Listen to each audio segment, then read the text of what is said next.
Welcome to Stories from the Village of Nothing Much. Like easy listening, but for fiction. I'm Kathryn Nicolai.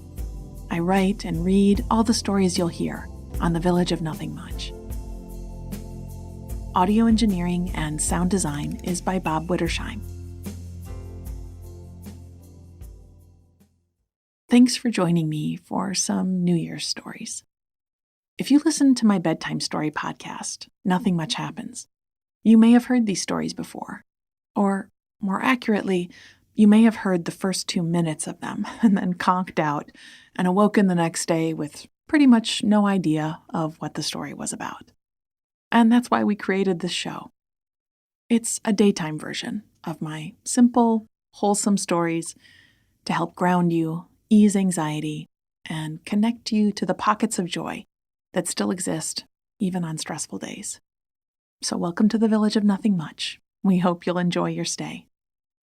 Now, just because it feels good, let's take a big breath in through your nose and sigh from your mouth. Again, breathe it in and let it go. Good. Our stories today start with a couple of friends thinking back on what they've shared in the past year and an idea for a way to start the next one in Over the Fence. Then early on New Year's Day, they're joined by a few others around the bonfire as the sun comes up to share a cup of kindness in Auld Syne. Finally, in Clean Slate, we'll stake out a room of one's own and fill it with things that are useful or beautiful or both. Over the Fence. Ever since that Friendsgiving, when we'd served up a table full of unconventional dishes, when we broke all the rules to help soften the blow of a year when things couldn't be celebrated as they always had been, we'd become a team of party planners. Not professionally, you understand. People didn't call on us when they had a birthday coming or a new member of the family to celebrate. It's just that we'd made a habit out of planning fun, finding ways to bring our friends together, and doing things we'd never tried before. On Valentine's, we'd organized a day-long bowling tournament for anyone without plans, and we'd had enough folks to fill about half the lanes. Most had never bowled before, but by the end of the tournament, they knew enough to tease each other when a frame ended with a tap or a chop, to call a player out for sandbagging, and to begrudgingly applaud when someone achieved a turkey. That's 3 strikes in a row. I hadn't known either. We were already hearing from friends and friends of friends about this year's tournament, and it looked like it would become a yearly tradition. We'd celebrated the last day of winter with a plunge into the lake off the end of the dock at the inn. We'd only managed to talk about 5 people into joining us, and then it was mostly because the innkeeper had agreed to serve us coffee cake and hot drinks in front of her fire afterward. But it had been an unforgettable day. Standing there in our swimsuits, nervously shivering and amping each other up until we'd all grabbed hands and counted to 3, and then the shock of the cold and the scramble up the ladder and into towels as the early spring sun shone over us. I decided to call it life-affirming, that leap, and was already looking forward to doing it again. We'd snuck baskets of chocolates and flowers onto front porches on May Day and made up secret handshakes on National Handshake Day. In August, we'd gotten a dozen friends to join us on the beach when the meteor showers were at their peak. We'd met other folks there that night, some with telescopes who'd let us take a peek, and one who taught us that these showers were called the Perseids, so named because the area of the sky where they seemed to originate from was near the constellation of Perseus. I looked him up later in the library and learned that he'd slayed a gorgon and rescued Andromeda from a sea monster. How many things I had learned this year. Some silly and some striking. All because we kept saying, let's plan something. We'd signed up to lead haunted hikes through the trails in the state park on the edge of town, and we'd had such fun meeting up before at my house to put on costumes and makeup and come up with code names and backstories for our characters. When November came and we looked at all the people who wanted to join us for Friendsgiving, we soon realized that we wouldn't be able to fit them all under one roof. Luckily, one of them was the owner of the diner, the one that sits kitty corner from the bakery downtown, and he kindly invited us to celebrate there. We cooked on his grill and laid tablecloths and linen napkins we'd bought from the resale shop over his long counter and Formica tabletops. Someone brought a keyboard and a microphone, and as we sat, full of Thanksgiving nachos and sweet potato pie, we were serenaded. We'd decided that next year we'd make a float for the Thanksgiving parade. And all march together, though we had no idea yet what it would be. Now we were closing up the year, shifting into the new one. And we'd made plans for that too. We made those plans in the same way we'd been doing since that first Friendsgiving. Over the fence that separated our backyards. We had a gate that let us travel from my house to his, and vice versa, and we often met there, our elbows propped on the top rail, with cups of coffee steaming in the air. When we planned New Year's Day, the Christmas lights had been strung through the branches of his crabapple tree, and they reflected off the snow in the early morning. I'd stopped at the bakery the evening before and handed a bag of apple turnovers over the fence to him as we sipped. "Oh, thanks," he said, opening the bag and holding it up to his nose to draw in the scent. He took one out and opened his mouth as if he were about to take a big bite, with his eyes on mine. I must have looked startled because he chuckled and passed the pastry over to me. I always brought him two, but it was an unspoken rule that one was obviously for me. We chewed our turnovers and sipped our coffee together. While we watched the sun come up, we talked about New Year's.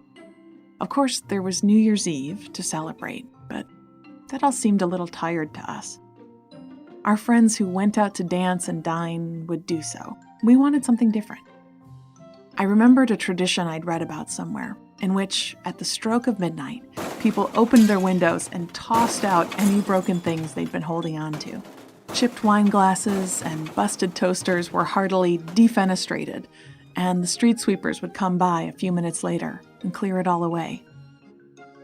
It made me think about the things we held in our hearts and our minds, even when they no longer served us. Habits that were dug in like a groove, that needed filling in and replanting with something more useful. I told my friend about it as he washed down his breakfast with a long drink of coffee. What if, instead of throwing things from windows? Yes, I put in, that does sound pretty dangerous.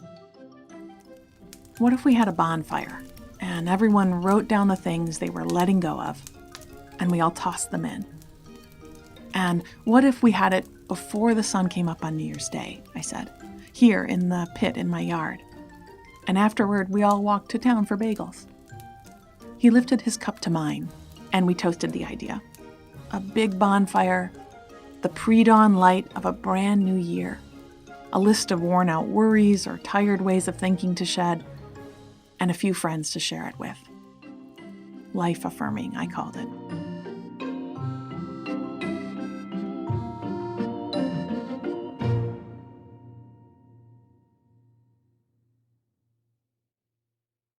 Auld Lang Syne. I hummed the melody under my breath. I had been all morning since we'd sung it, stumbling over some of the words around the bonfire as the sun came up. I'd always loved that song, which at first puzzled me with its lyrics, though its feeling, its undercurrent had always been perfectly clear. Should old acquaintance be forgot and never brought to mind? It was a song often sung by friends at the end of the year, so it felt like a resounding no should follow that line. The answer came in the chorus, if you knew the translation. For Auld Lang Syne, my dear, for old time's sake. It was about reminiscences, about things shared and not forgot, less maybe the things we needed to let go of. And that was what this morning had been about. We'd sat in the pre-dawn light, on logs and patio chairs that had the snow swept off of them. We were bundled in our coats, and a bonfire lit our faces. I could smell the earthy spice of the smoke, and under it the cold, clean scent of the snow. We'd each brought a little notebook or journal and something to write with. I'd brought a favorite of mine, small, just about the size of my palm, and covered in simple brown paper. I'd been given it a year or so ago, a gift from a friend who'd seen it at a craft fair and thought of me.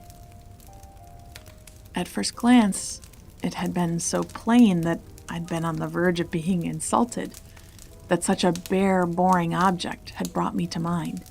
But when I opened it, I found that each page was a different color. Some had outlines of flowers and insects printed on them. Others showed the shapes of continents and boats on the ocean. Some were lined for writing, and others held a network of squares for drawing. The shades ran the gamut from pale pastels to rich, dark ruby red and velvet green. For those pages, I used pens with silver or gold ink. I treasured it because it was first a beautiful object all by itself, and then because my friend had recognized me in it. Simple, unassuming on the outside, full of secret magic when you looked closer, and that felt very good. Along with my favorite journal, I'd brought my favorite pen. Well, honestly, I have a few favorites there, some for their color or the way the ink flows when I'm writing, but I loved this one for its short brass body and the long, pretty feather attached to the end. It was a fake feather, certainly, and dyed in a swirl of pretty colors. I liked to pause as I journaled and let the plume brush over my cheek or drag it between my fingers. I guessed that writers who'd used real quills when those were the tools of the day had done the same. Eased a moment of writer's block with the soft distraction of fluffy barbules against an upper lip. By the fire, we'd each of us bent our heads down to our paper and written while the logs crackled and snapped. What was I letting go of? What didn't need to follow me into the new year? I looked around the circle of friends who were pondering the same thing. A couple were writing feverishly, whole paragraphs that clearly had a bit of force behind them. Another, who'd forgotten to bring a notebook and had been handed a stack of sticky notes from the junk drawer, wrote one word, folded the sheet in half, and sat back in her chair, waiting for all of us to finish. I closed my eyes, listened to the fire and the sound of my own breath.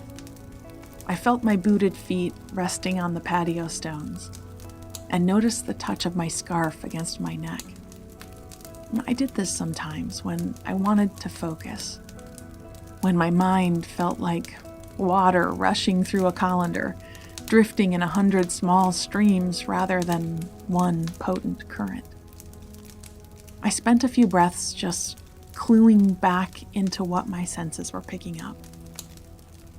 Then, with eyes still closed, I opened up a sort of question mark space in my mind and heart, and I waited. It didn't take long.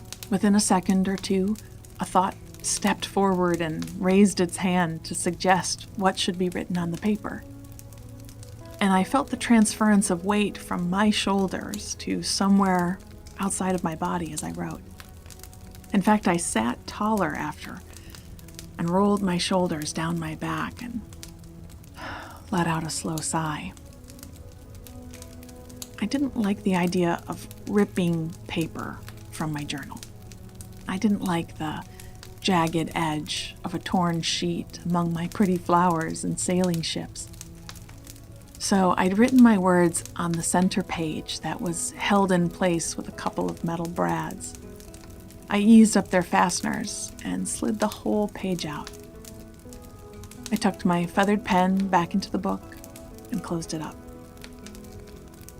Around the circle, my friends were folding up their papers, tucking journals into pockets, and sipping coffee from travel mugs. Somebody cleared their throat and asked, "Are we ready?" We nodded at each other across the fire. The sky was turning a pale orange, and the day was about to break. One of my friends had folded his paper into an airplane, and he sent it sailing into the fire. It made us all laugh and broke the serious feeling into something more manageable. Someone else crumpled their page into a ball and tossed it as if sinking a basket on the court. Next went the sticky note and my folded sheet. One of my friends bent over his book and tore out the whole lot of pages. We laughed as he dumped them into the fire. We stood up, stomping our feet to bring the blood flowing back into our chilled toes, and watched the pages curl and turn to ash. The fire was doused, and the air steamed with the last bits of what we'd let go. We smiled at each other, not really knowing what to say. But for my part, I felt less bogged down and more at ease. That made me think that as helpful as it is to let old things go, it is also smart to plant new and useful things in their place. We shouldn't just shed, we should sow. So I thought about what I'd like to see more of, do more of, taste more of, feel more of in the new year, and pulled those hopes and plans into me with deep breaths. Then I raised my mug in toast to my friends and the new year and sang in a small but unafraid voice. Should old acquaintance be forgot and never brought to mind? And they generously joined in with me. We only knew the one verse and the chorus, but we sang it through twice as we trailed out through the yard and into the street and into town for breakfast. We'll take a cup of kindness yet for Auld Lang Syne.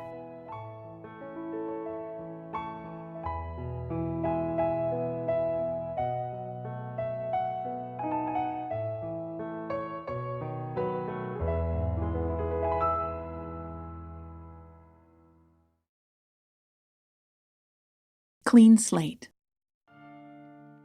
It was a plan I'd had for a while, to clean out that back room, the one that was full of possibility but also full of random clutter, and make it a space for myself.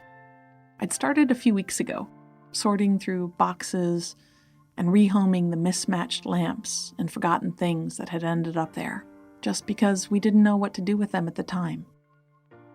Sometimes we do that, don't we? Something lands in our hands or our hearts and we don't know where to put it, how to let it go, so we stash it for another day. But even behind a closed door, it can tug at you. You might be able to walk past it for weeks or even months, but at some point the day comes and you say, enough.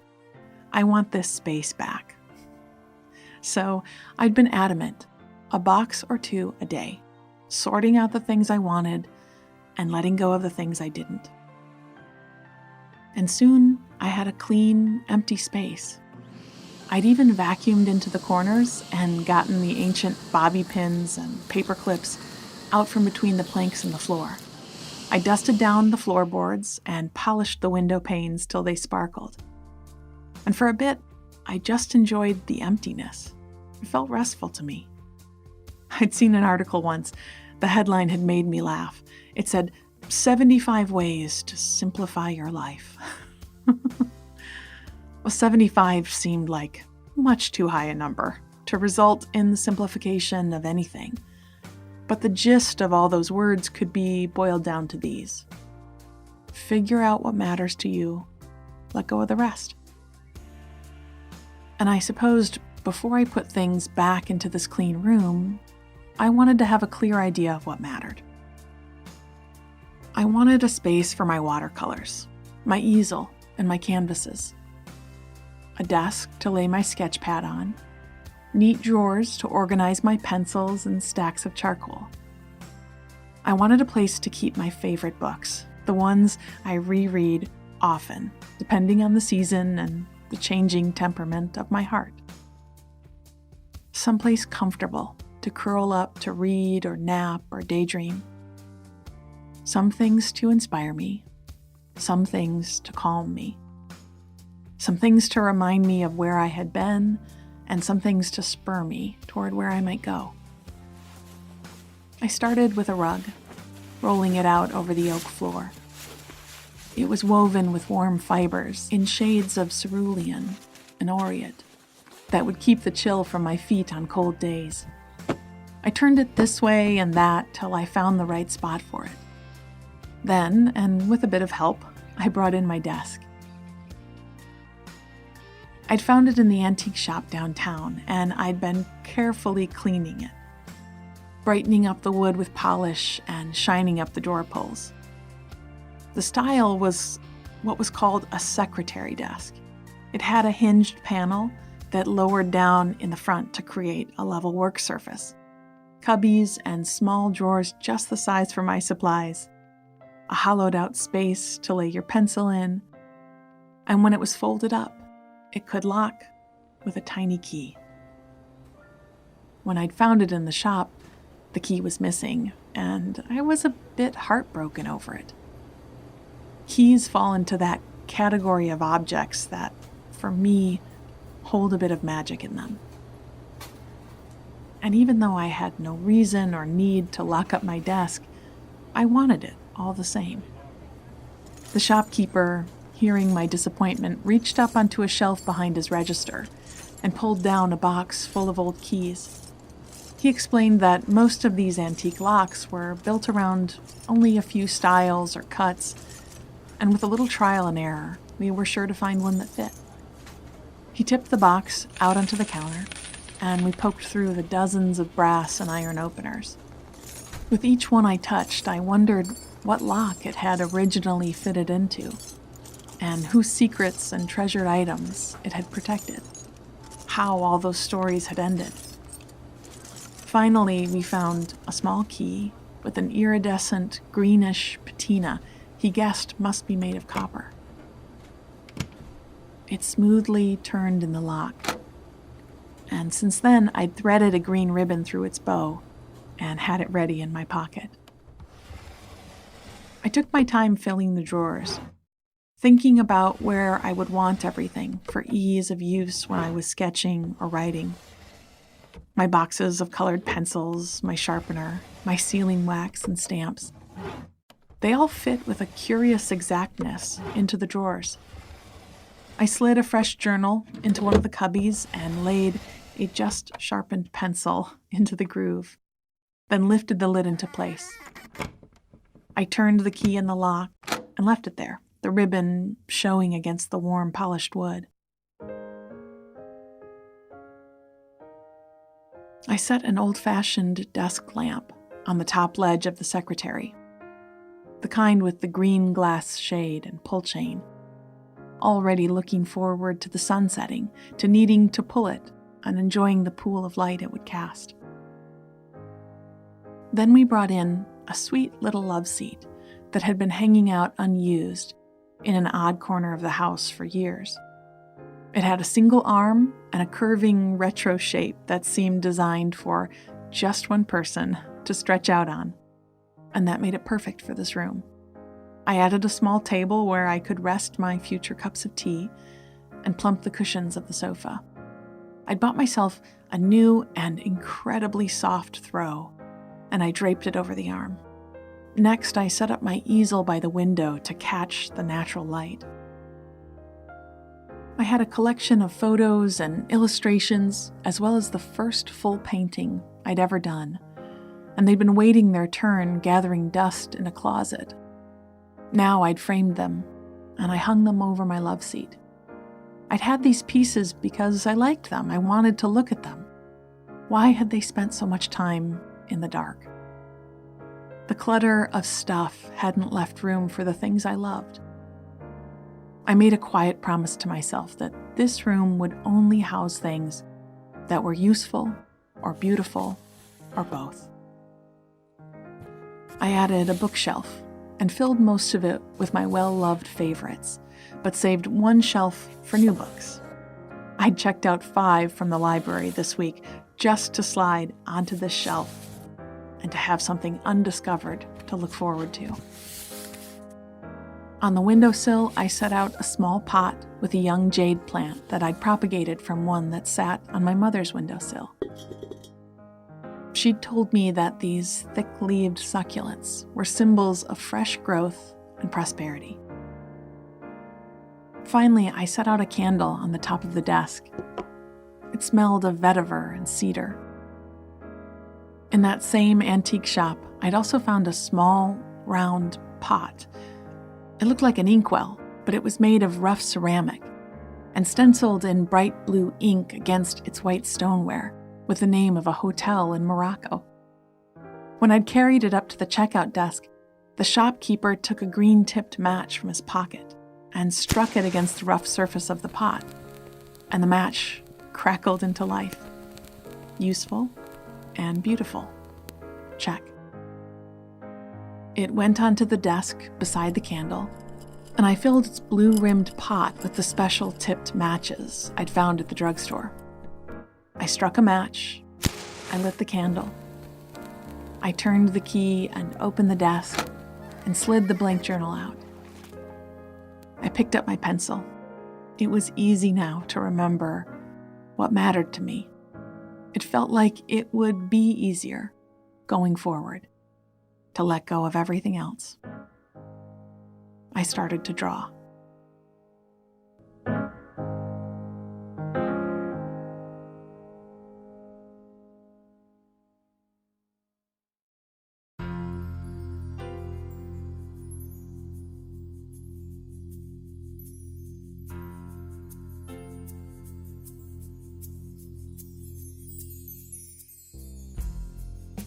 Thank you for visiting us here in the village of Nothing Much.